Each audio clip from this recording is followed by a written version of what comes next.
না একটা অতি সাধারণ শব্দ, কিন্তু কখনো কখনো এর ব্যবহার খুবই কঠিন কাজ হয়ে দাঁড়ায়।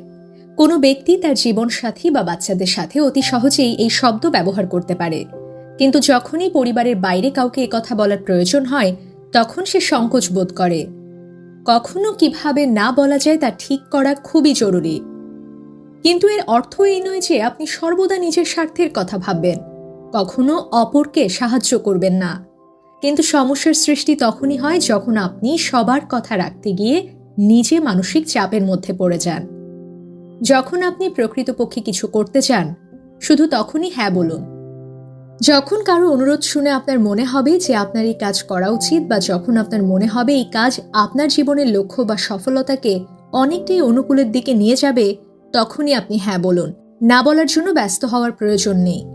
আপনি যদি সন্ধেবেলায় বাচ্চাদের সাথে টিভি দেখে আরাম করে কাটাবেন বলে ঠিক করে থাকেন, এমন অবস্থায় আপনার যদি কোথাও নিমন্ত্রণ এসে যায়, তবে এর অর্থ এই নয় যে আপনি এই নিমন্ত্রণ স্বীকার করে নেবেন। নিজের জন্য সময় বের করা ঠিক ততটাই গুরুত্বপূর্ণ যতটা অপরদের জন্য। নিজের সময়ের মূল্য বোঝার চেষ্টা করুন।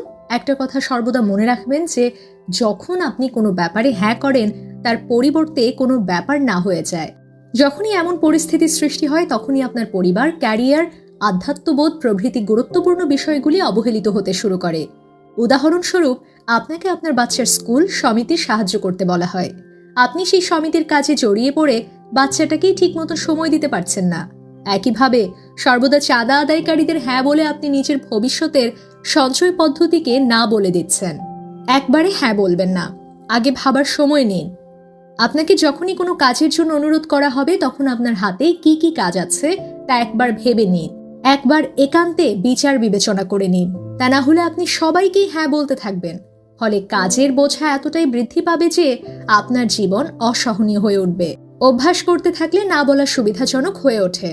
প্রথমবার কাউকে না বলার সময় আপনি একটু সমস্যা বোধ করতে পারেন, কিন্তু যখন আপনি বুঝবেন যে না বলে আপনি ঠিকই করছেন, তখন আপনার আত্মবিশ্বাস বহুগুণে বৃদ্ধি পাবে। অভ্যাসের মাধ্যমে এই দক্ষতা শেখা যেতে পারে। আপনি যত বেশি এর প্রয়োগ করবেন, আপনার পক্ষে না বলা তত সুবিধাজনক হয়ে উঠবে।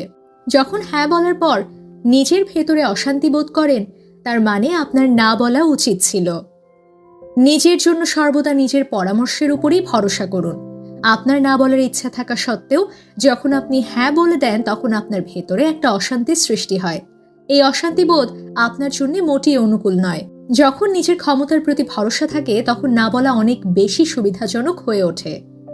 আপনি যখন বেশ দৃঢ়তার সাথে না বলেন এবং তার জন্য যদি কারো কাছে ক্ষমা না চান, তবে তার থেকে আপনার দৃঢ় আত্মবিশ্বাসই প্রকট হয়।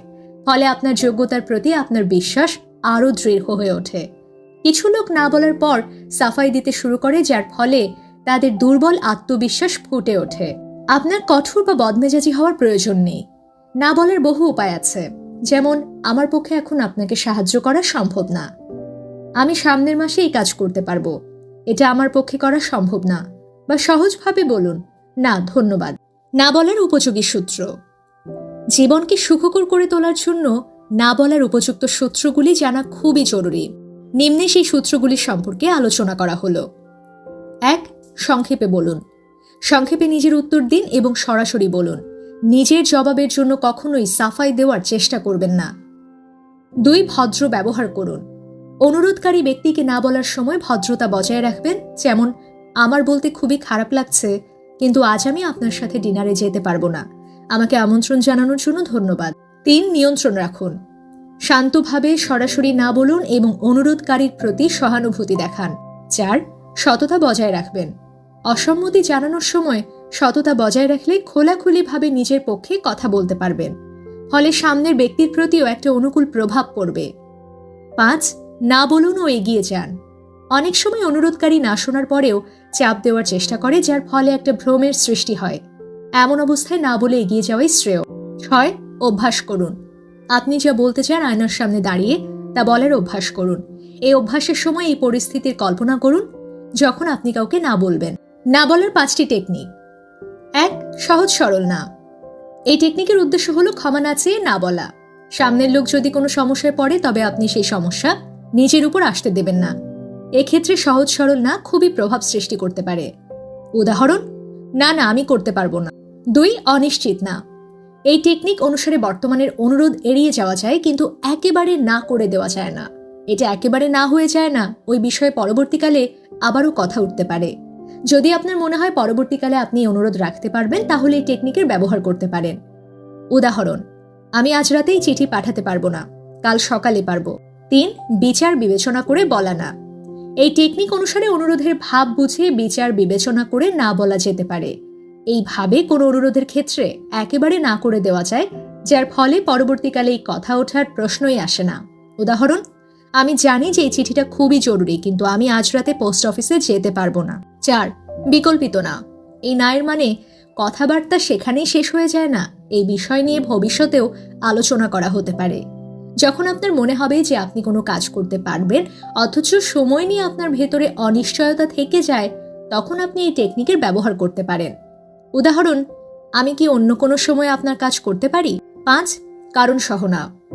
এই টেকনিকের সাহায্যে না বলার সময় তার সংক্ষিপ্ত সঠিক কারণ বলা হয়ে থাকে। আপনি যখন সামনের লোককে দুঃখ দিতে চাইবেন না, অথচ অনুরোধ রাখতে না পারার কারণে আপনার জানা থাকে, তখনই এই নায়ের ব্যবহার করুন। উদাহরণ: আমি আজ রাতে চিঠি পোস্ট করতে পারবো না, কারণ আমাকে বন্ধুদের সাথে দেখা করতে যেতে হবে।